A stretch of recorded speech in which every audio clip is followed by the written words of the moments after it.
నమస్కారం అంటే ఒక తెల్లి తండ్రికి ఇంట్లో పెళ్ళయ్యే పిల్లలు ఉంటారనమాట.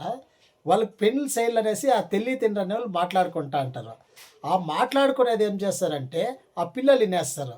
వినేసి వాళ్ళ ఖుషి అంటే అంతా ఇంత ఏం ఎంత ఖుషి అయితుందంటే ఒక కొత్తగా ఒకడు ఎమ్మెల్యేకి నిలబడి గెలిస్తే వానికి ఎంత ఖుషి ఉంటుందో సేమ్ ఖుషి వీళ్ళకి అట్లే ఉంటుందన్నమాట. మళ్ళా సెకండ్ పెండ్లి ఫిక్స్ అయిపోతుంది. పెండ్లి ఫిక్స్ అయితేనట్లే ఆ కొత్తగా గెలిచింటాడు చూడే వానికి సీఎం పోస్ట్ ఇస్తే వాడు ఎంత ఖుషి పడతాడో సేమ్ ఖుషి వీళ్ళకి అట్లే ఉంటుందన్నమాట. అదంతా అయిపోయా. అదంతా అయిపోతున్నట్లే లాస్ట్‌కి ఏమైపోతుంది మ్యారేజ్ అయిపోతుంది. మ్యారేజ్ అయిపోతున్నట్లే ఎట్లుంటుంది తెలుసా?